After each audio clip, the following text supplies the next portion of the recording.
Greetings, ladies and gentlemen. I am back with Blade 100 here, and welcome to my walkthrough of Metroid Prime for the Nintendo Wii. Yeah, believe it or not, this thing did evidently come out on the Nintendo Wii, and I'm just gonna turn the volume down because it's way too loud. Alright, so this is actually post-commentary, because if I were to do a Metroid game live, well then, it'd take me 30 minutes just to look up a guide. And especially since this one is on the Wii, well, it takes me a lot longer. So in any case, the Metroid Prime games weren't originally on the Wii. They were made for the GameCube. But a project that got cancelled some time ago allowed them to be imported to the Wii. Now, you probably have saw the covering for this game, Metroid Prime Trilogy, at your local GameStop and saw it priced for $49.99. Again, that's because the game was stopped in mid-production. And so it's incredibly rare to have a copy. It's even rarer to have a limited edition copy, but I got the standard edition, mainly because, like, they only now started putting it for like $59.99, and kind of late in the game for me. So I just picked up the GameStop copy, which I really wish I didn't do, because they have a price tag over Samus's head. Dark Samus's head. But in any case, we're going to be doing the original on normal, because if I were to play this game on veteran, especially with the Wiimote controls, then I'm not having fun. Any case, the Metroid Prime games, I believe, have been, at the moment, excluded from the entire Metroid story, because the Metroid Prime games weren't exactly made in America. They were made in... they were made in America. They weren't made in Japan. And I believe it's because of that reason why,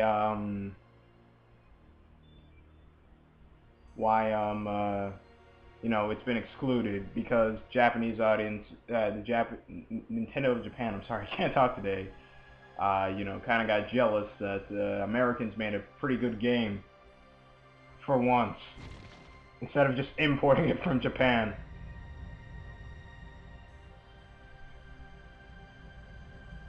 Now, just take a moment to take this all in. And this is on the GameCube, and especially with the background music, beautiful.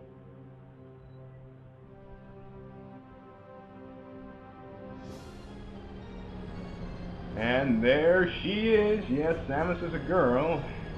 We didn't know that. You weren't playing Metroid or Super Smash Bros. Brawl. Or Melee. Or Smash Bros. In general. Like, seriously, how do people not know that Samus is a girl? In, like, Metroid games for, like, 12 years before Other M just killed the line off of. And by the way, this takes place after Metroid 1, by technicality. Yeah, Metroid games have a real problem with following up for some reason after Fusion. I have no idea why. But, I guess I could kind of look by it. But then again, it wouldn't be called Metroid, because in Metroid Fusion, you barely had a Metroid in sight. I mean, barely until you got to the end of the game, but whatever. Any case, it's kind of hard to control this game with the Wiimote controls, especially since off to the right, I have my Wii U, so I have to use my left hand in order to play this game. Any case, guys, do yourself a favor and scan everything in this first half of the world. Why? Because I end up missing something later on, and guess where it is? Right here! Scan everything, alright? That's all I can tell you. But in any case, for the Wiimote controls, pressing B makes you jump. Tapping the A button allows you to shoot. If you have a good thumb, you can shoot in rapid succession, but since this is in my right thumb, well, the minus button allows you to switch visors. The analog stick obviously allows you to move. We'll get to the D-pad later on as to what it does. And we will also get to the C button later on, but the Z button allows you to lock onto stuff with your Z axis. But in any case, So yeah, constant trouble with Metroid is you gotta shoot the doors in order to continue on. And here's me actually trying to be careful. It's ironic, because I try to be careful in this stage, but I ironically miss something. I think it's in this room, actually. Yeah, it's probably in this room with all the, hidden, all the junk all around. Can't believe that happened. And there's our space pirates! Yeah, space pirates make their debut in 3D during this game. And if you ever see me, like, pressing the home button, it's because, my Wii mode loves to go, like, 30 paces to the right and left sometimes. And I'm just not able to, well, help that. In any case, we have immediate access to our fabled weapon, the Charge Beam. We don't have access to Plasma Ice, Wave, and the Wave Beam yet. But in any case, if you press the C button now, you are able to go into Samus's iconic Morph Ball mode. In there, you can press the A button to drop out some bombs. And here is our map room. Basically, you step in it and you get a map. I have no idea why I'm doing... Actually, I think the missing data logs... nope, I get them. Well, I just can't tell you where exactly they are, okay? But in any case, step into the map corridor room and you'll basically be given a map of this entire area, but it's kind of pointless since, well, this is one of the few times we'll actually go to this place. In any case, you basically walk on that little hovering thing and it brings you to, well, a new corridor of the level. In any case, you may have noticed that little meter at the right of the screen. That's your missile meter. Basically, how many missiles you have left. Over to the left of the screen is hazardous materials, say like toxins or anything like that. That meter would go up to let you know that you're in a toxic environment. Maybe it's a bit further down the line to the thing I missed. Well, there's a multitude amount of things I missed. By the way, that space pirate is shooting me. In any case, those little purple orbs are your health pickups. Not the door. Thank you. Are your health pickups. The purple ones refill your health in intervals of 10. The red ones, I believe it's like 20 to 40 or something like that. The turrets, however, obviously hurt. I recommend using missiles against them because, it goes by a heck of a lot faster. But that little thing right there is our missile pickup.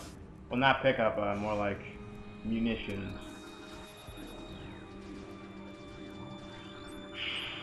Oh, I think it is in this room that I missed something. Nope, I got the pirate data. What the hell did I miss? The locked doors? Yeah, it was the locked doors. That is what I missed. Fun fact, there's actually a missile expansion behind one of those doors. Boy. Any case, so pretty much anything that's encoded in red is basically is what you would use for to move the plot along, quote unquote. See, the thing is with this Metroid title that the plot is there, but it's optional if you want to see the plot. I think that this is a great way. Excuse me. I think that's a great way to appease both sides of the fan base, or audiences, I guess you can say. For like Miyamoto, who doesn't really care for the story, which boggles the hell out of me, and for the fans who actually just want to see a complicated story out of Metroid, I mean, you can see it if you want to, but that requires you having to scan everything, which I am doing, or scan everything red. And no, you are not able to get throughout this game without scanning at least something, because the things in red are the things that you have to get. There's no way around them. Now, you may have already noticed or not, but no, this is Nintendo, you already noticed. Never mind. But, I actually do have a legitimate question.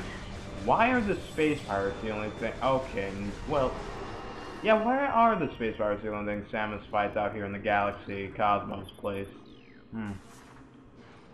Well, I can't exactly know if they're gonna create something new, because at this point in time, Metroid, Metroid content dried up. But in any case, something that only Wii users can get is the Spring Ball. That's exclusive to the Wii version of Metroid Prime. Yeah, believe it or not, original GameCube audiences could not use the Spring Ball, which, trust me when I say this, is essential in Metroid Prime 2. If you don't have the Spring Ball in Metroid Prime 2, you will die. To one particular boss. I mean, you're probably gonna die anyways because of the whole atmosphere corruption thing, but eh.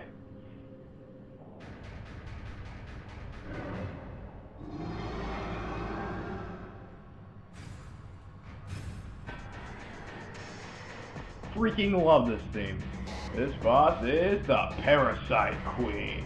Alright, now, did I forget to scan her? I am seriously wondering what I forgot on this damn ship. Okay? Any case, if you're locked onto anything while tapping a particular direction while moving left or right, while tapping the B button, you will do a strafe move, which is essential for a certain boss later down the line. Now, if you can, fire off as many missiles as you can at her.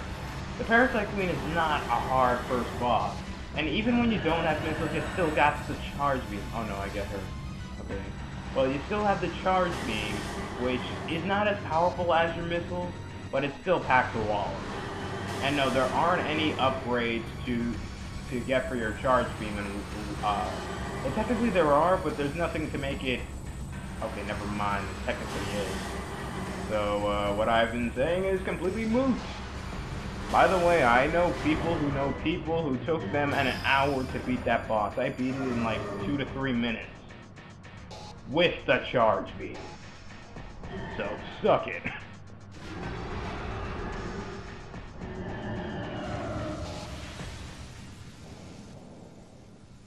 Now, ironically, when I'm playing this game, I don't have the music on, so I have no idea what any of these themes sound like. And I gotta say, I really, really love this theme right here, the self-destruction theme.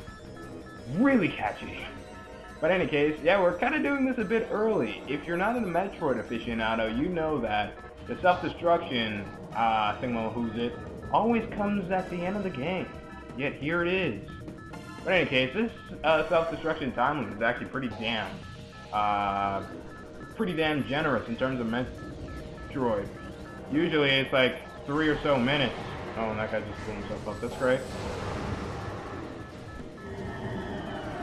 Yeah, if only past me would know that only the pirate data, aka the things that are highlighted in red, are important for the 100% completion. I mean, I got 97% completion in terms of everything around, but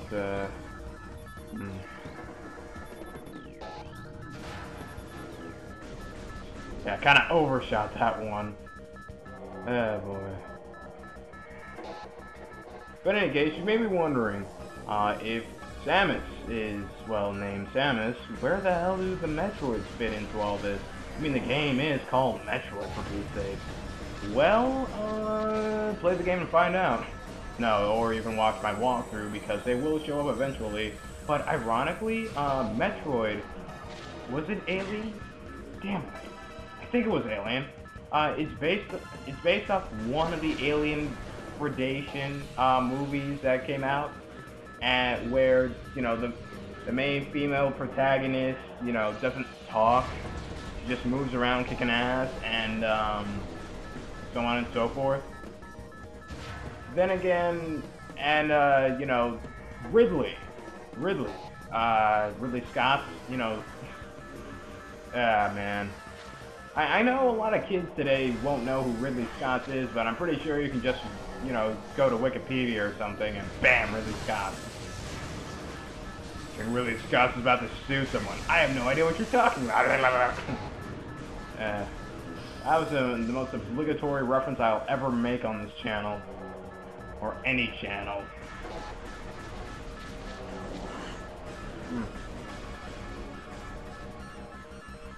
Ironically, I only have 17 minutes left in my computer. Ah, well, I can still make it. But in any case, that was close. I actually do something a bit stupid. I head to the opposite side of the room, and then I wait for the block to come to the other side of the room, because I thought it was gonna, like, hit over immediately, because that thing's gonna happen. And you'd be surprised how many times you will get, you know, blindsided in this game. Because even though it's an FPS, it's surprisingly hard. Yeah, I'm not even joking. This game is really hard on veteran mode. In any case, we come to the grapple beam section. I don't like the grapple beam in the Prime games, let me tell ya. Oh, and Meta Ridley. In case you guys don't know, Meta Ridley is put back together because Samus utterly destroyed him in the first game, so it's put back together, and that's what he looks like. Have fun! But yeah, I don't like the grapple beam in the Prime games, mainly because it's way too finicky for my liking. I'm used to it in Metroid Prime 3, where you have to flick your wrist in order to get it to work. But, no. I just don't like it. And, yeah. There was another moment where the controls weren't working with me. But in case, scan that, and you just lost all your power-ups! Even your energy tanks, which you didn't even have from the very beginning! Yeah, so Samus is now nude again. I mean, in terms of weapons and whatnot. Not actual nudity. I'm pretty sure this video would be taken down if that were to happen.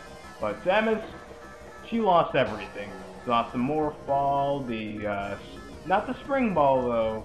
Charge Beam, missiles, the whole enchilada. Thanks, game. I mean, if Samus turned nude, I would be fine with it, but YouTube and stuff. Like, the reason I cannot upload Heavy Rain, I mean, I tried, but someone was already doing the whole Eggman thing, so I gave up. And that's the space colony Ark blowing up in the Earth's atmosphere. I'm pretty sure if you look hard enough, you can see Shadow falling in the distance.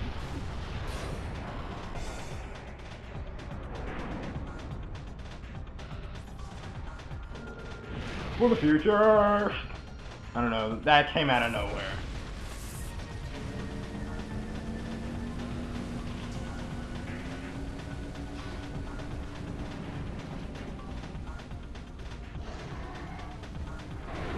I'm sorry, guys, but we're not able to engage Ridley just yet. I can't believe that was an actual password on the NES. How was that even a password? I'll mention it later when we fight Ridley. Because a Metroid game without a Ridley fight, it's like a day without oxygen. It won't happen yet.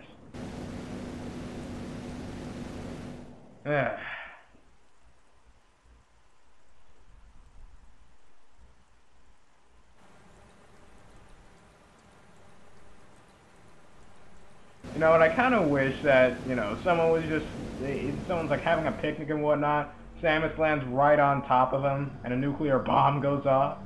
Because Samus would be the one to do that. Now we're in the Talon world.